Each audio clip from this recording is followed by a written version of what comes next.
마크 저커버그 아시죠? 서로 연결되기를 바라는 이유에 대해서 이렇게 얘기를 했다라고 합니다. 왜냐면 사람들은 서로 연결되어 있을 때 기분이 더 좋아지니까.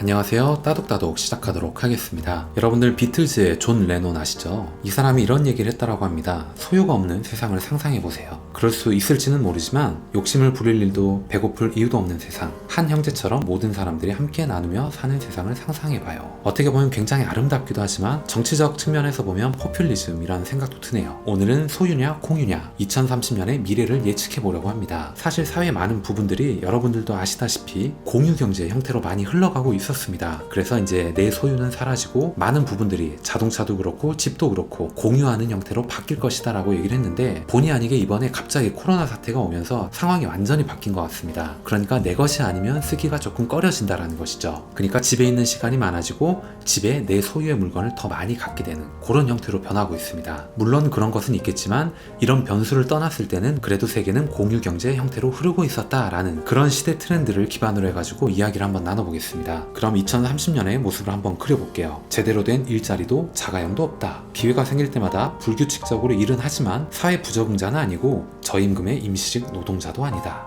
대학에서 공학을 전공했다. 인터넷 사이트에서 전 세계 기업들이 올린 일거리들을 적당히 살펴보고 적당한 것을 선택한다. 이른바 긱워크라고 표현을 합니다.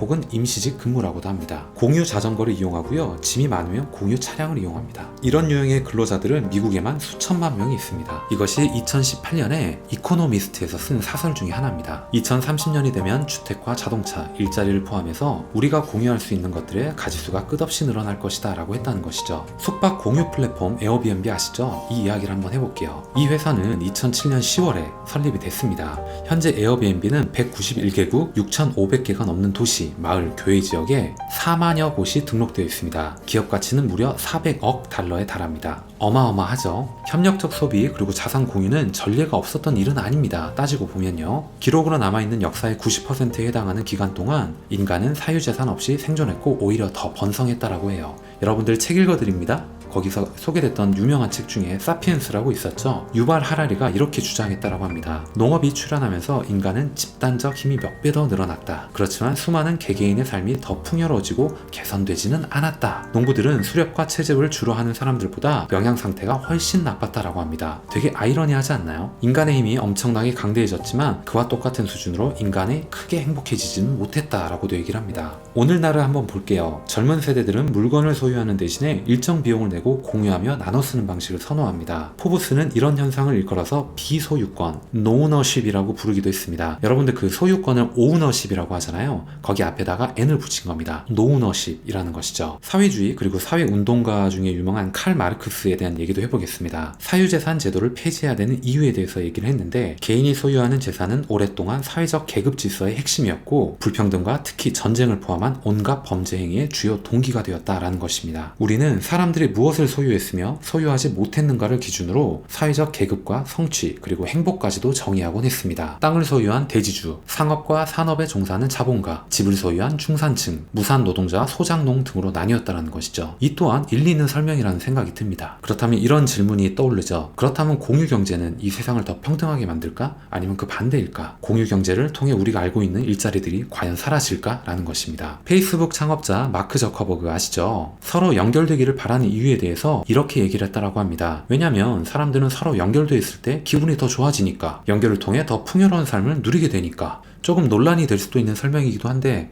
그렇다고 틀린 말 같지도 않습니다. 공유경제의 핵심은 바로 양방향 네트워크 효과입니다. 미국 국민들은 에어비앤비나 우버, 리프트, 위워크, 그리고 이베이 같은 기업들을 주로 선호합니다. 모두 미국 시장을 지배하고 있는 기업들이죠. 여러분들도 이 중에 하나는 분명히 활용해 보신 적 있으실 겁니다. 분명히 이 길을 누리고 있는 것이죠. 우리가 디지털 공유경제로 갈 수밖에 없는 이유를 두 가지로 한번 정리를 해볼게요. 첫 번째로 공유는 천연자원과 관련된 압박으로부터 우리가 벗어나도록 도울 수 있다는 겁니다. 미국 국민들이 평균적으로 일주일 동안 자기 차를 이용하는 시간은 전체의 6에서 7%에 불과하다고 합니다. 저 같은 경우만 해도 일주일에 하루 정도 차를 쓰고 있거든요. 따라서 차량을 공유하면 기존의 자원을 더 효율적으로 이용할 수 있다는 주장입니다. 분명히 일리가 있죠. 두 번째는 일반 사람들도 자신들의 삶에 가치를 더해주기 때문에 공유 경제에 기꺼이 참여하는 듯 하다는 겁니다. 우버가 미국 4대 도시에서 영업한 사례 4,800만 수십만 건의 자료를 분석한 괴짜 경제학의 공동저자 스티브 레빗은 우버 덕분에 비용보다 1.6배 많은 관련 부수익을 얻었다라고 주장했다라고 합니다. 그러니까 사람들이 그것을 유용하게 활용함으로써 더 많은 이득을 얻었다라는 겁니다. 미국의 신생기업 렌트 더 러너웨이는 사람들에게 옷을 사는 대신 빌려 입는 쪽을 권합니다. 옷이나 유행을 좀 더 오래 지속하는 방법을 고민하는 거죠. 옷을 사는 대신 빌려 입을 때마다 새 옷을 생산하는 데 드는 물과 전기를 절약하고 탄소가스 배출을 줄일 수 있다라고 표현을 합니다. 저 같은 경우에도 파타고니아의 옷을 가지고 있는 게 있는데, 파타고니아 그 옷을 뭘 살까 지인이 선물을 해준다라고 해가지고 인터넷을 찾아보던 도중에 이 기업 철학이 굉장히 멋지다라는 걸 깨닫게 됐어요. 기존에는 옷을 어떤 방식으로 만들었고 우리는 어떤 공정을 통해 가지고 탄소 배출을 줄이고 자원 낭비를 덜하는 쪽으로 노력하고 있다라는 걸 보여주거든요. 그래서 가격은 좀 비싸기도 하고 실제로 입으면 좀 촉감이 좀 뭐라고 할까요? 표현할 수 없는 그 플라스틱 같은 느낌이 좀 나기는 하지만 그래도 못 입을 정도는 아니라는 거죠. 그리고 디자인도 예쁘고 충분히 지금 옷보다 나쁘지 않습니다. 에어비앤비에서는 일반인이 빌려주는 집이나 방에서 머물면 숙박업소를 이용할 때보다 훨씬 많은 자원이 절약된다고 추정합니다. 클린테크 그룹이라는 자문회사에 의뢰한 조사 결과에 따르면요, 1년을 기준으로 북아메리카에서 올림픽 공식 수영 경기장 270개를 채울 수 있을 만큼의 물을 절약하고 자동차 33,000대만큼의 배기가스 배출을 피할 수 있다 라는 결과가 나왔다고 합니다. 공유경제는 지구에 한정된 자원을 절약하는 데 도움이 된다라는 겁니다. 네덜란드계 대형 금융사 ING가 실시한 국제적 여론조사에 따르면 사람들은 환경에 도움이 되고 공동체를 살리는 데 이익이 된다고 믿기 때문에 공유경제에 참여하는 경우가 많다라고도